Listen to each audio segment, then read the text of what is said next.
இப்ப நிக்கமோ தெரியும் பாருங்க.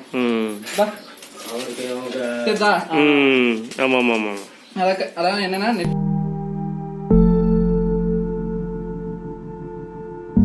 முகலாயர்கள் படையெடுப்பின் போது அங்கிருந்து புலம்பெயர்ந்து வந்த மக்கள் கொண்டு வந்த இந்த நாய் ஒரு நல்ல வேட்டைக்காரனாகவும் வீரம் கொண்ட நாயாகவும் இருந்து வந்திருக்கிறது.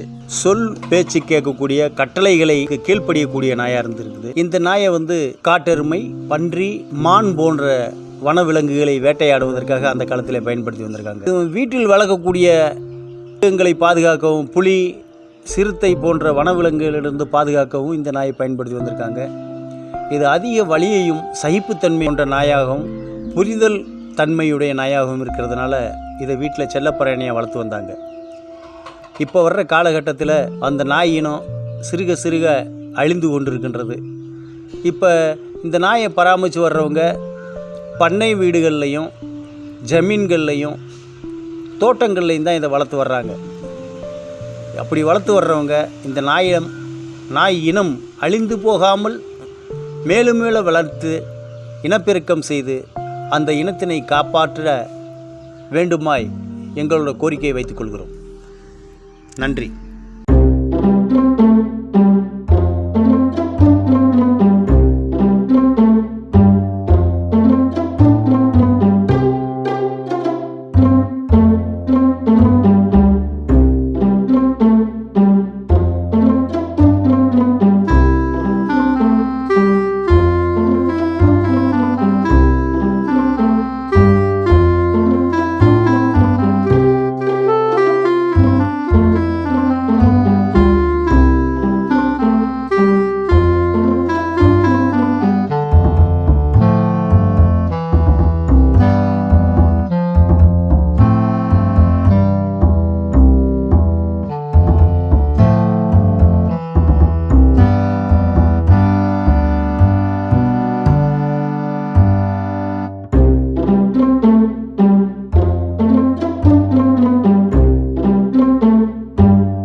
வணக்கம்.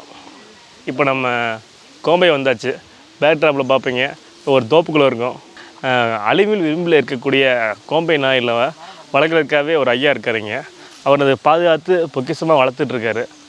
அவர்கிட்ட கோம்பை நாய்களை பற்றியும் அதோட பெருமைகளை பற்றியும் அதை எப்படி பீட் பண்ணுறாரு அதை பற்றி அவர்கிட்ட தெரிஞ்சுக்கலாம். வாங்க, ஐயா வெயிட் பண்ணுறாரு, வாங்க. வா.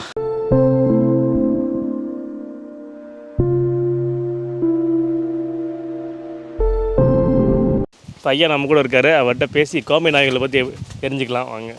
ஐயா உங்கள் பேர் என்னங்க? என் பேர் ராமராஜ், ராமராஜ். நாங்கள் கர்நாடகத்துலேருந்து அகதிகளாக வந்தவங்க இந்த நாய்களை அங்கேருந்து கொண்டு வந்து கர்நாடகத்துலேருந்து கொண்டு வந்த நாய் காது மடங்கி இருக்குது, நல்லா மண்டையும் பெருசாக இருக்கு. இந்த சென்னாய் அந்த பருவத்தில் பொட்டை நாய் விட கிராஸ் ஆகிருந்துருக்கு. கிராஸ் ஆகி அந்த நாய் காது குத்துக்காதாக இருக்கு. அந்த முதுகு தாரம் கருப்பாகவும் இருக்குது, நல்லா அழுத்தமாக. அதெல்லாம் அந்த 2 வகை நாய் இருக்குது. இப்போ மொத்த ஜென்ரேஷனில் 2% நாய் தான் இருக்குது. வாங்கிட்டு போகிறவங்க கேரளா இந்த இடுக்கி மாவட்டம் பெரும்படி தேவகுளம் தமிழ்நாட்டில் இருக்கிற காலத்தில் அதிகமாக நாய் இருந்துச்சு. அந்த இந்த கோம்பை நாய் பெரியம்மா வாங்கிட்டு போங்க இப்போ போய் அவங்க போய் குடும்ப கட்டுப்பாடு பண்ணிடுறாங்க. வெளியே வாங்கிட்டு போகிறவங்க பெரும்பாலும் இதை நாயை உற்பத்தி பண்ணுறதில்ல. அதனால் உற்பத்தி குறையுது. 2% இப்போ இந்த கோம்பையிலேயே இப்போ 2% இருக்குது. அது அழியுதுன்ட்டு ஒரு doctor, veterinary doctor, telephone exchange Ramaiah பையன் டாக்டராக இருக்கார். அதை எப்படியாவது தலைவரை என்கிட்ட வந்து நான் அதை எப்படியாவது உருவாக்கணும்னு சொன்னார். அவர் சொன்ன கருத்தை வச்சு நான் கோம்பை நாயை எப்படியாவது இது பண்ணணும்னு பல முயற்சி பண்ணி யூடியூப்பில் பல தடவை பல நிருபர்கள், பத்திரிக்கை நிருபர்கள் 3 பேரையும் கூட அவங்கெல்லாம் வந்து படம் எடுத்து எல்லா பேப்பர்லேயும் போட்டாங்க, தீந்துலேயும் போட்டாங்க. அப்போ அதுக்கு பின்னால் யூடியூப்பில் போட்டு அப்போ எங்கள் தம்பி பையனை பேச விட்டுருந்தேன். நான் இந்த வரலாறு சொல்லி கொடுத்தேன். கொஞ்சம் ஹைட்டானால டோன் நல்லாயிருக்கு, அவருக்கு டோனு அப்பீரியன்ஸாக இருக்குது. இப்போ கோம்பையில் ஜமீனுக்கு நாய் இங்கிலீஷ்காரங்க வெள்ளைக்காரங்க காலத்தில் பென்ஷன் கொடுக்குறாங்க. இப்போவும் வருது நாய்க்குன்னு. இந்த கோம்பை நாய் தெரிஞ்ச நான் 6ஆம் கிளாஸ் படிக்கிற போது 12-13 வயசு இருக்கேன். புலியை இந்த கோம்பை நாயை கொண்டு வந்து பிடிச்சி அடித்து கொண்டு வந்து ஊர்வலம் வந்தாங்க. வேட்டைக்கு போனவங்க அந்த நாயை கொண்டு வந்து புலியை சுற்றி வந்தாங்க ஊர்வலம் கோம்பையில். அருமையாக இருந்துச்சு. அந்த இங்கேயும் வேட்டைக்கு எல்லாம் மலை அடிவாரமாக இருக்குது. கேரளா பார்டர்னால பன்னிகள் தொல்லை, பல மிருகங்கள் தொல்லை அதிகமாக இருக்குது, இப்போவும் இருக்குது. அதை வேட்டைக்கு அரசாங்கம் கொஞ்சம் கேரளா அரசாங்கம் பன்னியெல்லாம் அடிச்சுக்கலாம்னு உத்தரவு போட்டுருச்சு. இங்கே நம்ம சர்க்கார் உத்தரவு தரமாட்டேங்க, நாங்களும் விவசாயம் மாட்டிங்களே. அதனால் கோம்பை நாயை இப்போத்தையும் கொஞ்சம் கொஞ்சம் விழிப்புணர்வு வந்து வளர்க்க ஆரம்பிக்கிறாங்க. இப்போ கொஞ்சம் நல்லபடியாக நல்ல கோம்பையினுடைய தரம் இனிமேல் நல்லா இருக்கும்னு நினைக்கிறேன். எத்தனை நாய் வச்சுருக்கீங்க? நான் 4 நாய் இருக்கு. ஒரு வெளியே தோப்புக்குள்ளே அவுத்து விட்டாச்சு. சில நாய் கடிக்குதுன்னு கட்டி போட்டிருக்கேன்.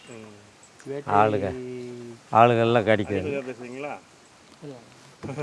அதனால் கோம்பை நாயோட குணங்கள்லாம் என்ன சொல்லுங்கள்? குணங்கள் மோப்ப சக்தி மட்டும் இல்லை. நாங்கள் கண்ணு முன்னால் பார்த்தது எங்கள் பலா மரத்தில் மாஸ்டர்னு ஒரு மோப்பு மரம் ஏறிட்டு வந்து இறங்க விடல, தொடையில் பிடிச்சி கடிச்சு எடுத்து மணிக்குது. கோம்பை நாய்ங்கிறது எப்படிங்க பார்த்து வாங்கணும்? கோம்பை நாயின்றது நல்லா கருஞ்சவளியாக இருக்கணும், மூஞ்சி கருப்பு இருக்கணும், லேசாக காது கருப்பு இருக்கணும், நகம் கருப்பு இருக்கணும். அப்படி இருந்தாத்தையும் கோம்பை நாயோட அர்த்தம். காது நெறியாதான் இருக்கும், குத்துக்காதான் இருக்கும், 2 விதமும் இருக்குது. ஆனால் 2க்குமே கோபம் கூடுதலாக இருக்கும். ஒவ்வொரு நாய்க்கு மண்டை பெருசாக இருக்கும்.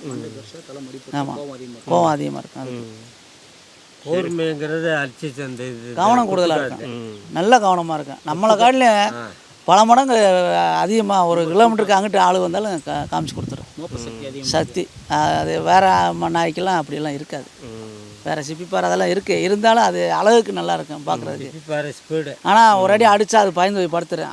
இதே நாய் நான் எவ்வளோ பழகினாலும் நான் அடிச்சுட்டா திருப்பி என்னை கடிக்காம விடாது. அது இந்த நாயோட பழக்கம். அது திருப்பி நம்மளே கோவிச்சிடும்.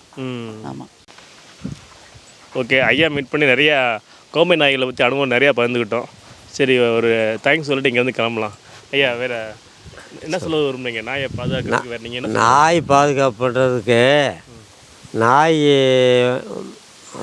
வளர்க்குறவங்க இள வயசு ஆளுங்க ஒரு ஆர்வமாக நம்ம கோம்பையை உற்பத்தி பண்ணணும்னு என்னுடைய ஆசை. நிறையா விஷயம் தெரிஞ்சிருப்போம். இந்த கோம்பை நாய் வந்து ரொம்ப அழிவில் விரும்பில் இருந்துக்கிட்டே இருக்குது. அதை பாதுகாக்கிறதுக்கு ஐயா நிறையா ஸ்டெப் எடுத்துகிட்டு இருக்காரு. அவரோட நோக்கம் நிறைவேற நம்ம எல்லாம் ஆண்டவனை பிரார்த்திப்போம். இப்போ இந்த இடத்துல இருந்து கிளம்பலாம். நீங்களும் கோம்பை நாய்கள் இந்த மாதிரி நாய்களை நீங்கள் ஊக்குவிச்சிங்க அப்படின்னா தான் அதோட ப்ரீடு அழியாமல் இருக்கும். இதோட இந்த வீடியோ முடிச்சுக்கலாம். நன்றி, வணக்கம்.